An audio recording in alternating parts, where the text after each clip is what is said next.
O advogado norte-americano Martin DeLuca, ele é responsável pela plataforma de vídeos Rumble e também da Trump Media and Technology Group, que é uma companhia de mídia que é ligada ao presidente dos Estados Unidos, Donald Trump. Ele afirmou que notificou o ministro Alexandre de Moraes no processo movido por ele na Justiça dos Estados Unidos. Essa informação foi divulgada por ele em uma publicação no X. Segundo o advogado, a comunicação aconteceu, vou abrir aspas, em cumprimento a uma ordem de um tribunal federal dos Estados Unidos e foi realizada por e-mail. A postagem veio acompanhada da cópia da citação emitida pela Corte Federal do Distrito Central da Flórida. Esse processo foi aberto pelas duas companhias para contestar decisões de Moraes relacionadas à suspensão de contas e bloqueios determinados pelo STF nas plataformas digitais. Chamar os nossos comentaristas, Roberto Mota sempre acompanhando o noticiário do Brasil, mas também dos Estados Unidos, e essa notificação de um magistrado brasileiro naquele processo que tinha sido movido pela Trump Media nos Estados Unidos. Agora há inclusive uma sinalização de que algumas instituições brasileiras avaliam o caso e veem a melhor maneira de responder a essa manifestação na justiça americana. O ministro tem 3 semanas, 21 dias para responder essa petição. Mota. É uma situação complicada, Caniato. Uma situação na qual inúmeros brasileiros se encontraram nos últimos anos. A empresa de mídia do presidente Trump entrou com um processo contra o juiz da Suprema Corte Brasileira em fevereiro de 2025, salvo engano. O processo acusa o magistrado de censurar ilegalmente vozes de direita nas redes sociais. Isso não é uma medida muito comum. O grupo empresarial de Donald Trump, Trump Media and Technology Group, que é controlado por Donald Trump, está processando o magistrado no Tribunal Federal de Tampa, na Flórida. E a rede social Rumble, ela é coautora desse processo. As duas empresas acusam o ministro de censurar o discurso político nos Estados Unidos e de infringir a primeira emenda da Constituição americana. Elas dizem que o magistrado teria feito isso quando ele ordenou que o Rumble removesse contas de apoiadores de Jair Bolsonaro, inclusive nos Estados Unidos. Tá? E o que a Rumble e o grupo Trump pedem contra o juiz brasileiro? Primeiro, que as ordens de censura sejam declaradas não executáveis nos Estados Unidos, ou seja, que a justiça americana diga que essas ordens não valem no território americano, que é uma coisa meio óbvia. Depois que o juiz seja proibido de obrigar qualquer outra empresa, como Apple, o Google ou qualquer outra empresa ou entidade, a remover ou retirar do ar o aplicativo Rumble. Vamos lembrar, o aplicativo Rumble já está fora do ar aqui no Brasil, eu acho que há uns 2 anos, por aí. E por último, que o tribunal americano determine o pagamento de indenizações, tanto à Rumble quanto à empresa do grupo Trump, por dano à reputação, lucros cessantes e negócios perdidos. Inclusive, eu quero destacar e fazer uma menção muito importante, que essa notícia foi transmitida, compartilhada, inclusive, na internet em primeira mão pela Jovem Pan, por conta do trabalho do nosso correspondente Eliseu Caetano e também o nosso time de digital. Então, é preciso considerar esse trabalho de apuração também do Eliseu Caetano, que certamente está nos acompanhando nos Estados Unidos, no estado da Flórida. Deixa eu chamar o Luiz Felipe Dávila. Antes disso, uma rápida parada para você que nos acompanha pela rede de rádios.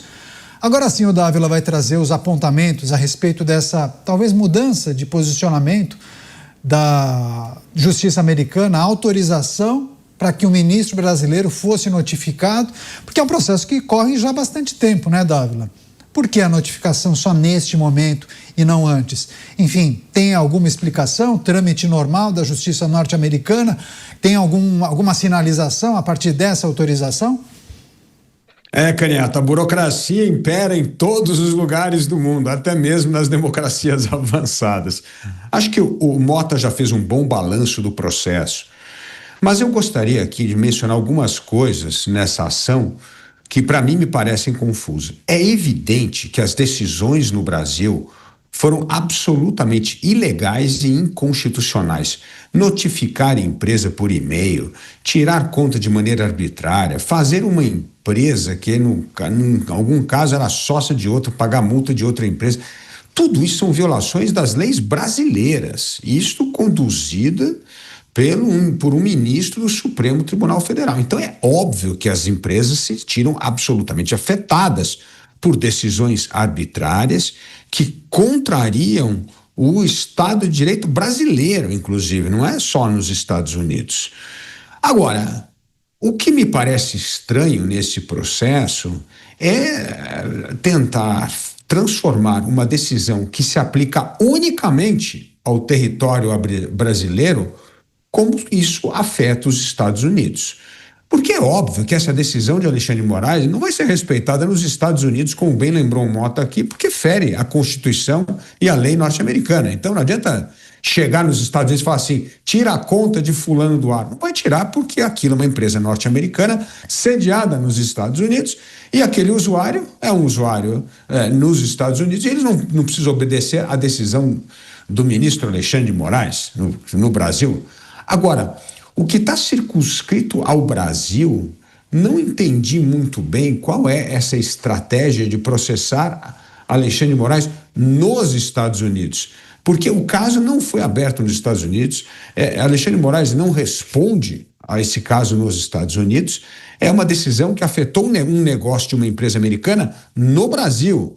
Então, me parece que deveria ser essa ação feita no Brasil, não num tribunal norte-americano. Então, eu fiquei um pouco confuso com essa estratégia da Rumble, porque é evidente que as decisões da Suprema Corte brasileira não afetam empresas americanas em solo norte-americano. Pois é, eu vou receber a Rede Jovem Pan. Enquanto eu passo a bola para o próximo comentarista, eu só quero lembrar a nossa audiência que todo programa a gente publica a enquete do dia, uma pergunta sobre algo importante do noticiário. Se você puder, entre no portal da Jovem Pan, que é jovempan.com.br. Se não puder, entre no nosso YouTube. Tem muita gente que acompanha a transmissão diretamente no YouTube. O YouTube do programa, Os Pingos nos Is, no lado direito da tela tem o chat, onde as pessoas fazem comentários, perguntas. Ali fica publicada a pergunta. E a gente trata justamente de uma questão que nós vamos debater e analisar aqui no programa. A gente conta com você. Naturalmente, depois de passados alguns blocos, lá no final eu trago o resultado, mas seria muito legal se você participasse e contribuísse também com o seu pensamento e a sua reflexão a respeito de um tema do programa. Agora sim, recebendo a Rede Jovem Pan, todos conectados com a gente aqui em Os Pingos nos Is, vou passar a palavra para o Bruno Musa. O Musa também vai analisar essa situação que envolve a notificação de Alexandre de Moraes, ministro da Suprema Corte Brasileira, em um processo que foi movido pelo advogado da Trump Media nos Estados Unidos. Você, Musa, quais aspectos dessa decisão lhe chamam a atenção? E também há a informação, por meio de alguns veículos, de que o Supremo Tribunal Federal e a Advocacia Geral da União, então a AGU que, em tese, dá subsídios para a presidência da República, para o Poder Executivo, eles vão discutir qual seria a melhor resposta, qual seria a reação após essa notificação. Ou seja, compasso de espera para saber exatamente o que o ministro ou as autoridades farão. Veja, Caniato, acho que foi muito bem colocado já pelo Mota e pelo Dávila, mas eu acho que tem alguns pontos aqui que eu gostaria de elencar.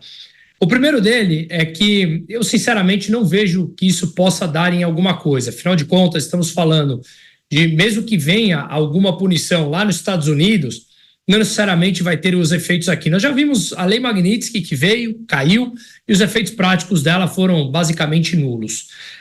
Aqui começamos a falar se haveria alguma estratégia de que alguma coisa pior pudesse vir depois, mas até o momento parece que absolutamente nada. Então, não sei se de prático haverá qualquer coisa aqui. Mas o que chama a atenção é que as notícias já correram pelo mundo todo, e vale lembrar que quando nós ficamos aqui no Brasil sem o X, sem a plataforma X, salvo engano, foi 1 mês e meio que nós ficamos. Nós nos juntamos a time de 2 países que não têm acesso ao X, China e Butão, né, salvo engano.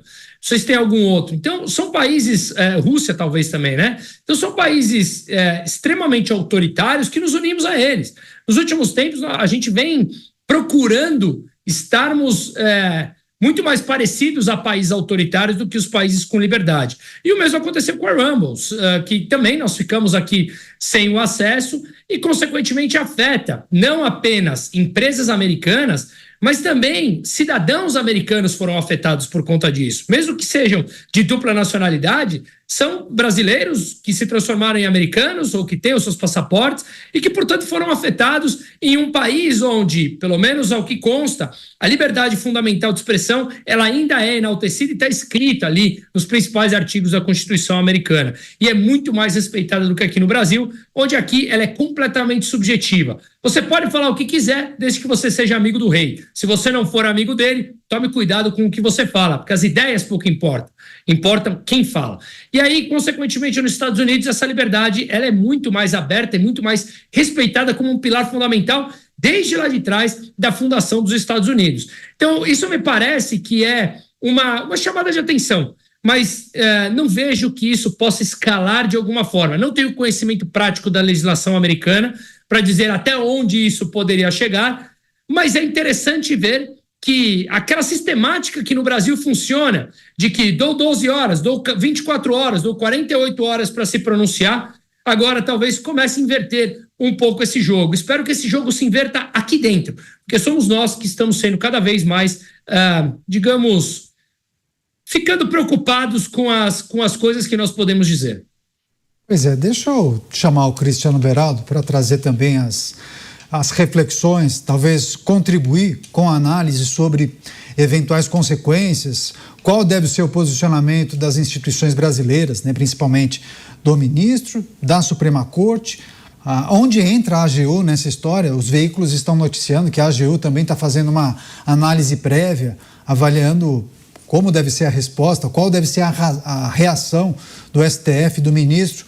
Beraldo, o que é preciso considerar nesse caso? São os absurdos do comportamento brasileiro diante de um problema que foi gerado por um ministro da Suprema Corte. A União, a Advocacia Geral da União, não tem absolutamente nada a ver com isso.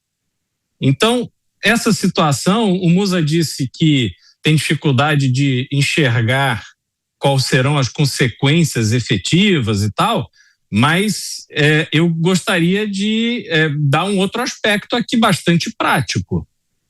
Qualquer pessoa, especialmente numa ação que tem o pedido de indenização por danos causados a empresas norte-americanas, qualquer pessoa que receba esta condenação é uma pessoa condenada pela justiça norte-americana. A vida do ministro fora do Brasil volta a se complicar bastante com uma condenação dessa natureza. Não haverá banco que opere em dólar, ou seja, qualquer banco sério do mundo, que abrirá uma conta para Alexandre de Moraes, ele tendo uma condenação na justiça norte-americana que prevê o pagamento de uma quantia X, supondo que no final ele será condenado, e ele não vai pagar. Isso vai gerar consequências mais graves para ele. Inclusive, a Lei Magnitsky teve seus efeitos suspensos em relação a ele, mas este tipo de condenação o deixa numa posição de muita fragilidade junto aos Estados Unidos e quaisquer outros ambientes de negócio que tenham nos Estados Unidos alguma base, alguma referência, algum tipo de conexão. Então, não é algo corriqueiro, é algo gravíssimo. O ministro vai se incomodar. O Dávila falou, né, das notificações por e-mail. Dávila, houve notificação pelo X. Uma postagem no X notificando, acho que Elon Musk, se não me engano. Esse é o nível de loucura que a gente está vivendo no judiciário brasileiro. Fazem o que bem entendem, sem respeitar absolutamente nada e ninguém, muito menos a lei. Então, Nós estamos diante de uma situação em que os Estados Unidos podem dar ao Brasil a possibilidade de acreditar que esses mandos e desmandos completamente desenfreados podem sim gerar algum tipo de consequência que vai complicar a vida dessas figuras que estão aí aos olhos, né, nossos e tal, abusando das suas prerrogativas. Pois é, pontos importantes, e a gente acaba voltando àquelas análises a respeito de sanções, né? Prejuízos para uma figura, uma autoridade brasileira, né? Qual seria o impacto disso para a imagem, naturalmente, da instituição, no caso do Supremo Tribunal Federal, mas para o país, né? Deixa eu voltar com o Roberto Mota para trazer também os apontamentos. Mota, nós acompanhamos há alguns meses as discussões a respeito de a inclusão de autoridades na chamada Lei Magnitsky, né? O que significa isso? Seria uma ação política do governo Donald Trump. Mas houve algum tipo de atitude que, entre aspas, merecesse entrar na Magnitsky?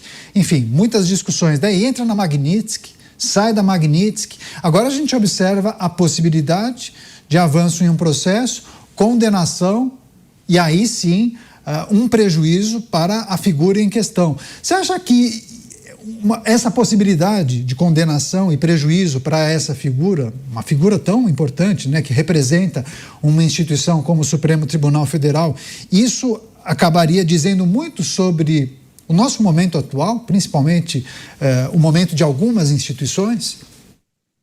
Sim e não, Caniato. Eu acho que a figura desse magistrado representa uma postura do Estado brasileiro.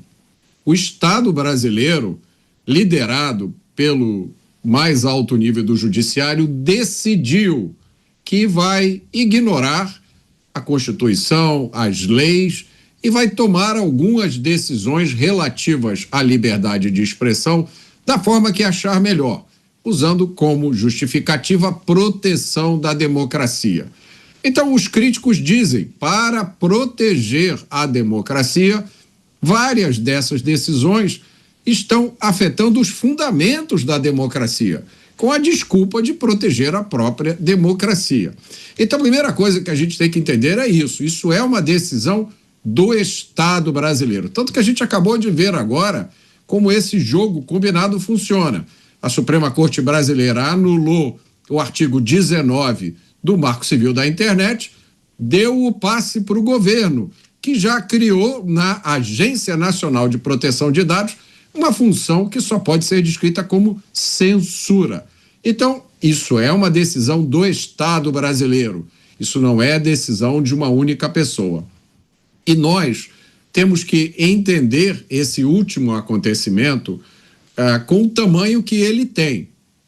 Isso é uma decisão da Justiça dos Estados Unidos como reação a um processo que foi iniciado por duas empresas privadas.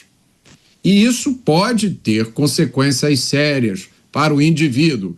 Os juristas que eu consultei me dizem que esse processo pode acabar em multa, em uma sentença de prisão ou nas duas coisas. Então, isso para o indivíduo em questão pode ter consequências graves sim, mas a gente não pode esquecer do que eu disse no começo do meu comentário. O que está acontecendo no Brasil é uma decisão de Estado. Então, era evidente que o Estado ia se mobilizar em defesa dessa pessoa. É isso que está acontecendo, o que provoca revolta em muita gente, porque, na verdade, agora é o dinheiro dos nossos impostos que vai ser usado para contratar uma defesa jurídica nos Estados Unidos. E também não cabe nenhuma ingenuidade aqui. Nós já fomos ingênuos, ou muitos de nós já fomos ingênuos, quando da aplicação da Lei Magnitsky. É óbvio que essa ação na Justiça dos Estados Unidos tem e terá um componente político. É óbvio que o desenrolar dela vai depender das decisões de política externa americana, tanto que uma das empresas que entrou com essa ação é a empresa do presidente Donald Trump. Então, não cabe, na minha opinião, nenhuma expectativa de que esse processo, ou a provável decisão, vai desbalancear ou vai mudar o jogo aqui no Brasil, que as coisas vão mudar, ou que lições serão aprendidas. Nada disso. Porque o governo americano teve a chance disso quando decidiu acabar com a lei Magnitsky, quando muita gente esperava que o governo americano fosse ampliar o alcance da Magnitsky, o governo americano acabou com a Magnitsky. Então, fica a pergunta: qual é exatamente o propósito dessa ação que agora está avançando no Tribunal da Flórida? É pouco provável, essa é a minha opinião, é pouco provável que ela seja usada como um instrumento para mudar o que está acontecendo aqui no Brasil. Pois é, a gente vai seguir acompanhando.